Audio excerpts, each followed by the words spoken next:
So, good morning, good afternoon, everybody.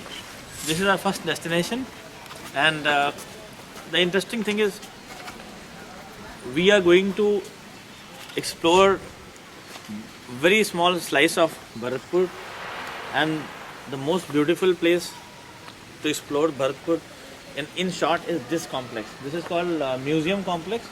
Basically, this entire Lohagarh fort is very big, and part of it is being occupied by government, wherein various government offices being run, and then there are various religious places which are being used the way they were used during those days. This part of it is latest. It was one of the last part which was built, and therefore you can see this looks very fresh and very new. So later on in 1947, when government took over the Bharatpur estate, they converted this part into museum. So today we will see the beauty of Bharatpur through this museum. A small part, but very interesting things are there inside this. How we have thought of discovering this is, we will first go to this part of it. Around Bharatpur, see, Bharatpur is like in every part of India is very very old. Around this part of Bharatpur, while Jats, with whom Bharatpur is associated now, came into prominence around in 16th and 17th century, and they rose to their pinnacle in 18th century. But if you dig slightly deeper, you will find that Bharatpur was always in existence, and some part of India was always living here. So if you go to this side, the left side of it, you will find a lot of monuments, fragments of monuments, old. There are some Buddhist relics which have been found, and Jain relics which have been found, and there are beautiful Hindu relics which have been found. All of these relics are placed there. These things are found in the excavation in the nearby villages, which establishes that while Bharatpur Jats, or Bharatpur may not have been, the kingdom, the hub of the power of, those kingdoms, but Bharatpur was certainly one of the important parts. And when you will see the beautiful, very old, like 1,000-year-old fragments which have been found, you realize, perhaps it was as developed as it was in 18th-19th century, which was the pinnacle of Bharatpur, Jat power. Now, तो इस इलाके में करीब 16th century तक अगर आप study करेंगे तो जो रिटर्न हिस्ट्री मिलती है उनमें 16th सेंचुरी तक यहाँ पे गढ़ियाँ होती थी, छोटी छोटी गढ़ी होती थी. गढ़ी में छोटे मड फोर्ट्स को बोलते हैं, क्योंकि ये जगह जो है वो ये जगह एक इम्पॉर्टेंट इसका स्पेस है. ये जो लोग अफगानिस्तान या कहीं से भी आ रहे हैं और वो राजपूत वगैरह को फतेह करके जयपुर से आ रहे हैं, आगरा जा रहे हैं, तो आगरा और जयपुर के बीच में जगह पड़ती है. और इवन दिल्ली से भी जाने वाले रास्तों में से एक तरह से मिडिल रास्ता है.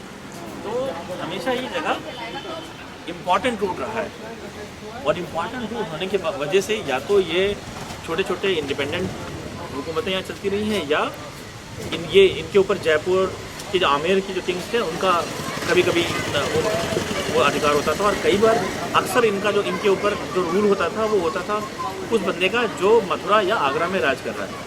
तो यहाँ पर हिस्टोरिकली इस बात के एविडेंस मिलते हैं कि इन्होंने महमूद गजनवी से भी लड़ाई करी है, उनकी भी सेना के फ्रैगमेंट से. उसके बाद सुल्तान कुतुबुद्दीन ऐबक जो फर्स्ट स्लेव किंग थे, उनके साथ भी जाटों के 2-3 संघर्ष हुए हैं. उसके बाद लेकिन छोटे मोटे लड़ाइयों के बाद ये लोग यील्ड करते थे. लेकिन ये इस इलाके में एक खासियत क्या थी कि ट्रेड रूट था एक तरह से, क्योंकि उस ज़माने में करीब जो रिटर्न हिस्ट्री मिलती है वो करीब आप 1200 से लेके 1600-1800 तक लगातार लोदीज और किसी न किसी की, इवन मुगल्स की जो कैपिटल थी वो आगरा थी. तो इसमें एक प्रॉब्लम ये होती थी कि ये लोग अक्सर इन्होंने रेबल किया है. जब भी इनके ऊपर कोई नया राजा आता था तो ये लोग पहले रेबल कर दिया करते थे कि यार चलो टैक्स नहीं देना है. कुछ दिनों टैक्स नहीं देते, फिर राजा आता था, फिर मान जाते थे, टैक्स देते थे. तो काम जो है चलता रहा. लेकिन सबसे जो इलस्ट्रियस जो टाइम था भरतपुर की हिस्ट्री में वो तब हुआ जब मुगल्स थोड़ा कमज़ोर पड़ने लगे. शाहजहाँ के खिलाफ भी इन्होंने एक छोटा सा विद्रोह छेड़ा था, लेकिन वो विद्रोह फिर आपस में बातचीत सुलह से विद्रोह मान गए. तो सबसे इलस्ट्रियस इनका जो टाइम रहा है जाट्स का वो तब रहा है जब मुग़ल सेना का, मुग़ल राज का जो हुकूमत जो है औरंगज़ेब के पास गई. सबसे बड़े पैमाने पर जाट तब से जो है आने लगे, प्रोमिनेंट हुए. और हुआ ये कि क्योंकि मुग़लों का अपना जो फोकस था वो साउथ की तरफ बढ़ने लग गया था। तो जब दिल्ली के आसपास उनको लोकल ऐसे स्ट्रांग लोग चाहिए थे जो इनके साथ काम करें, तो उस वक़्त जाटों ने काफ़ी अपने आप को प्रोमिनेंस में लाए और जाट उस वक्त से ही धीरे धीरे एक किंगडम के फॉर्म में बन के आए। तो ये जो किला है ये जाटों का, ये जो मड फोर्ट से ये पूरा स्टोन फोर्ट में जो आता है वो इसका सेकंड है। पहले जाटों ने अपनी जो राजा बदन सिंह की लीडरशिप में काफ़ी प्रोमिनेंस पाई थी और अपना जो हेडक्वार्टर बनाया था वो डीग में बनाया था, जिसको हम लोग कल कवर करेंगे। उसके बाद जो राजा बदन सिंह के बेटे थे वो राजा सूरजमल थे। एक दिन यहाँ पे अपने घोड़ों के साथ वो घूम रहे थे, तो एक ऋषि का आश्रम हुआ करता था, तो उनको ये जगह बड़ी अच्छी लगी। तो उस ऋषि के आश्रम पे उन्होंने बोला, जाके ऋषि से मिले, तो ऋषि ने उनको बोला कि तुमको यहाँ पे एक फोर्ट बनाना चाहिए। तो उस ऋषि की इंस्पिरेशन से इन्होंने यहाँ पे एक फोर्ट बनाने का काम शुरू किया था और धीरे धीरे सूरजमल की लीडरशिप में जाट के लिए गोल्डन पीरियड सूरजमल का टाइम कहा जाता है।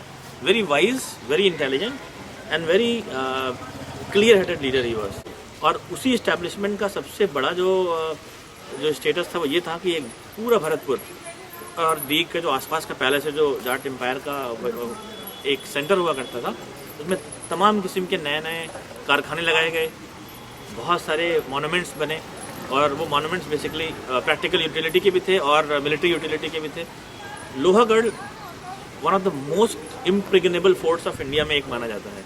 आपने देखा कि पीछे इन्होंने इसको ऐसे किया था कि एक पहले तो इन्होंने पानी का एक डिफेंस बनाया था, पानी के डिफेंस के बाद जो दीवारें आपको दिखती हैं, इससे पहले इन्होंने एक बनाई थी दीवार जो पूरे शहर की जो लोहागढ़ फोर्ट का जो फोर्ट पैलेस था उसके उन्होंने एक मोटी मिट्टी की दीवार बनाई थी, क्योंकि इस वक्त तक मुगल्स इंडिया में आ गए थे और उसके बाद मुगल्स प्रोमिनेंस पे थे और मुगल्स तोपों का बड़ा इस्तेमाल करते थे और मुगल्स के बाद फिर ब्रिटिशर्स आए, तो उस वक्त तोपों से लड़ाई शुरू हो गई थी।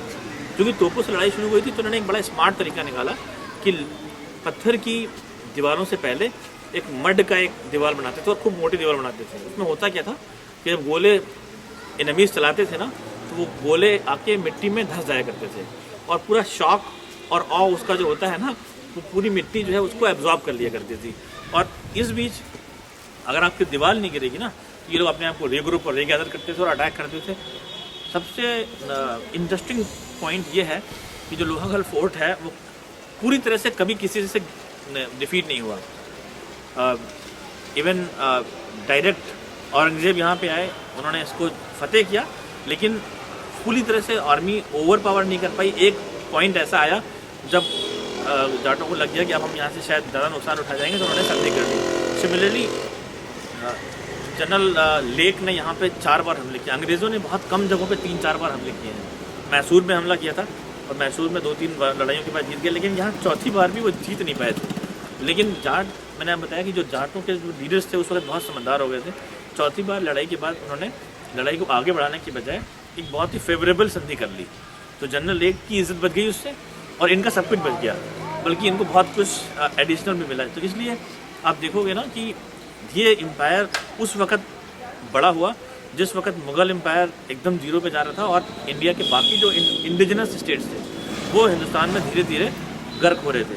तो इस फोर्ट की एक और खासियत है कि इस फोर्ट में, बल्कि भरतपुर के सारे फोर्टों में, भरतपुर की ये फोर्ट है और इवन डीग है, इन दोनों की खासियतें ये हैं, हम शिनाख्त तो नहीं कर पाएंगे, लेकिन इन फोर्टों में उस ज़माने में हो रहा था कि जगह जगह पे ये जाट जाते थे और जीतते थे और जीत के कुछ सामान ले आया करते थे। तो इन डीग फोर्ट में और इन फोर्ट में, दोनों फोर्टों में बहुत सारी चीज़ें आपको ऐसी मिलेंगी जो दूसरे फोर्टों से लाई गई हैं। यहाँ पर एक वो भी है कि यहाँ पर एक गेट है जिसको अष्ट धातु गेट बोलते हैं। वो अष्ट धातु, वो 8 धातुओं को मिला के बनाया हुआ बहुत ही सॉलिड गेट था। और वो गेट कहते हैं कि पहले अलाउद्दीन खिलजी चित्तौड़ से लेके आए थे जीत के। उसके बाद जब दिल्ली पे नाहर सिंह ने अटैक किया था अपने फादर सूरजमल की डिफीट का बदला लेने के लिए, तो बहुत करीब तक आ गए थे और जीत तो नहीं पाए दिल्ली को, लेकिन जो चीज़ मिला उनमें से एक बड़ी इंटरेस्टिंग चीज़ लाए थे, वो एक फोर्ट था।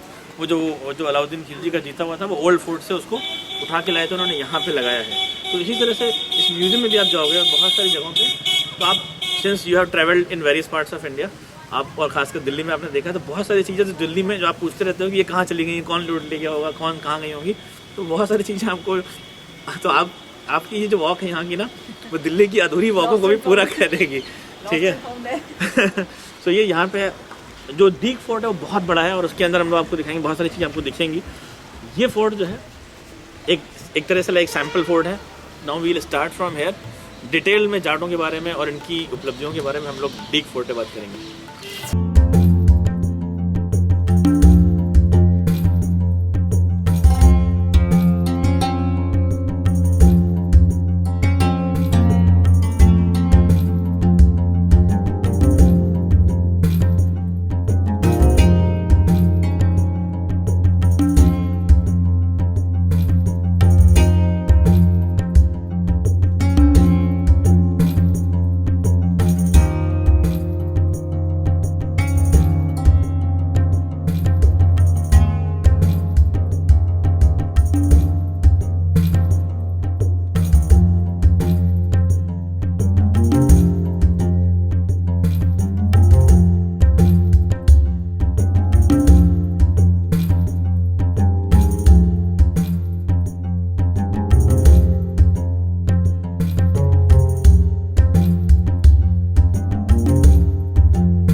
न्यूजीलैंड जो है 8वीं सेंचुरी में भी था।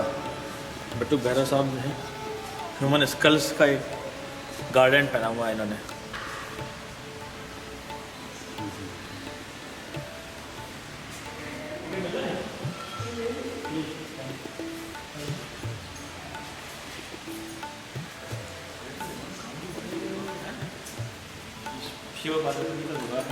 ये सब रेप्लिका होंगे ना? नहीं ओरिजिनल, जो ओरिजिनल है।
बहाया जाता था, तो डिफरेंट तरह की खुशबू और डिफरेंट तरह के जो एरोमेटिक जो वो होते थे सोल्यूशंस वो उनको दिए जाते थे।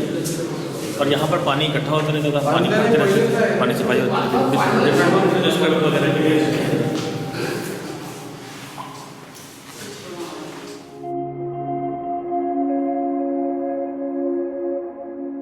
हाँ, इसमें से एक तरफ से पानी आएगा, एक तरफ से हवा आएगी, और ये पानी जाने के लिए है वापस। हाँ, मुझे एक बात नहीं समझ, तो क्या पूरे में पानी भरा रहता है? नहीं, पानी भरा नहीं होता था। तो क्या होता था कि जिस जगह पे आप बैठे हो, मान लो तो हर रूम में ना कुछ स्पेशल टाइप की चीज, जैसे कि जहाँ किसी जगह पर आपको एक टाइप का उपटन लगाया गया, उपटन लगाने के बाद आपको थोड़ी देर बिठा लेंगे, आपको धूप लेनी है, इधर से धूप आ रही है, हवा आ रही है, इधर से पानी, उसके बाद क्या होगा, इसी के अंदर आपको क्लीन कर देंगे। तो डिफरेंट प्रोसेसेस होते थे ना, कहीं पर आपको हल्दी का उपटन लगा है, तो कहीं पर आपको एरोमेटिक वो दी जा रही है, क्लींजिंग दी जा रही है। वो सब करने के बाद आप मेन हौदे में जाते थे और एक टिपिकल क्लीन फाइनल स्टेज का बात करते थे, गार्ड जैसा बना हुआ है।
Private chamber of His Highness, where he used to spend quite time in solitude.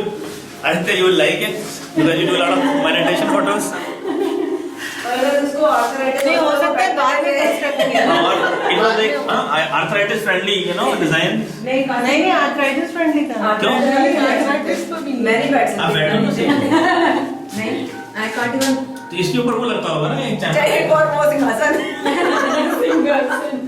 Ventilation के अच्छे दे रखे हैं उन्होंने, वेंटिलेशन देखो बैक साइड वेंटिलेशन दे रखा सारा। You have to come and decorate it. कुछ तो खुद करेंगे।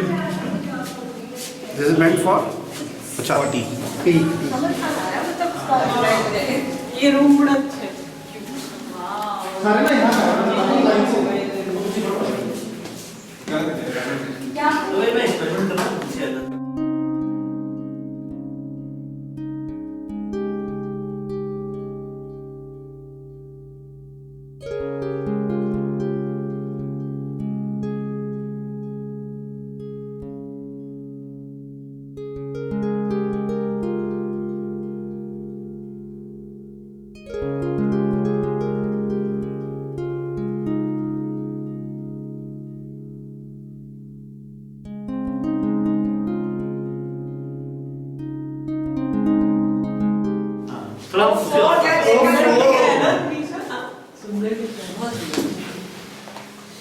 ये ज्यादा अच्छा बोले 3 फोटोग्राफर।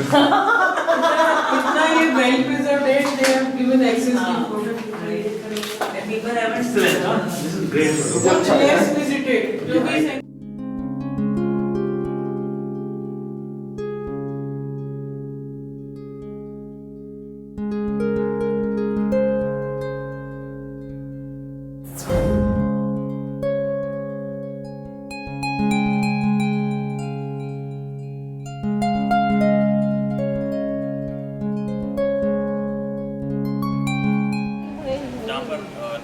भरतपुर स्टेट हुआ करता था, तो यहाँ पर बैठ के यहाँ के राजा लोग फैसले सुनाया करते थे और इनके दरबार भी यहाँ लगा करते थे।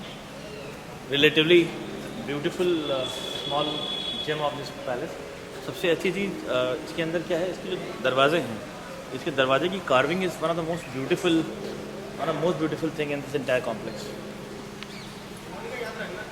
हर दरवाज़ा दीवाने आम है ये।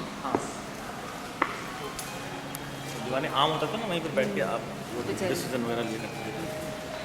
ये वो दरवाजे आप देखिए, extremely beautiful from the original set. बीच वाला।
इंटरेस्टिंग पार्ट है यहाँ पे ना, बहुत सारे एनिमल्स को स्टफ करके रखा गया है।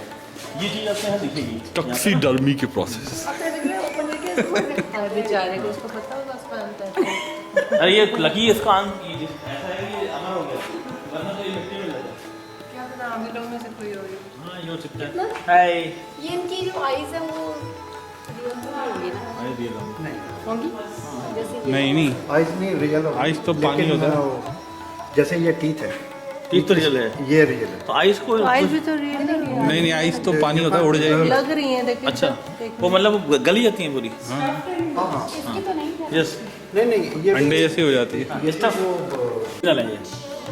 जो गो होते हैं ना, गो के बच्चे हैं ये, वो जो चिपक जाते थे। जो चिपक जाते हैं जिस पे वॉल पे चढ़ते थे ना। इसको इंग्लिश में क्या कहते हैं? गाँव वो लिजर्ड्स होते हैं, मॉनिटर लिजर्ड्स की। मॉनिटर। दर्द दिल कर रहा है ना खेलने पर उसको निकाल के। मेरा बेटा था बहुत ना, वो सैड हो गया क्यों? क्योंकि उसको दिख रहा था, उसको लगा था किसी ने, छोटे वाले को लगा था किसी ने मार के ऐसा करा है। वो बेचारे बड़े सैड हो गए।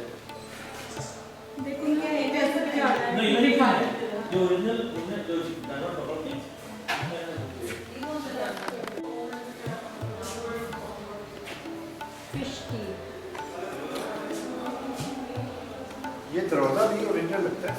ये तो ओरिजिनल है।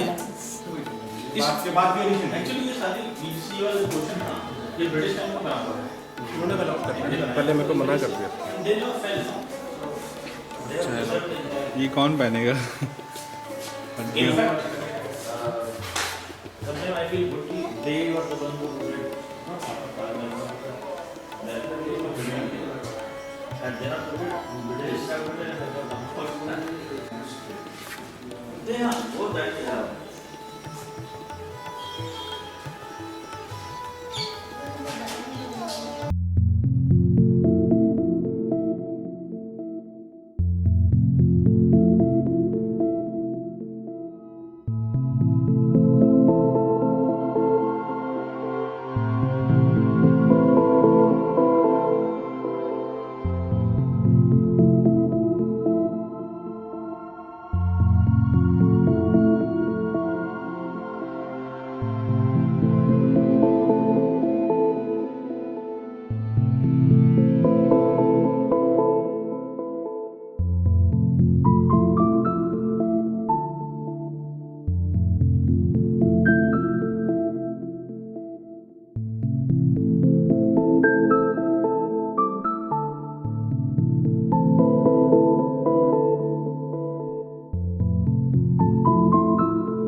ये 56 खंबा वाला दरी, अच्छा इसमें 56 खंबे हैं।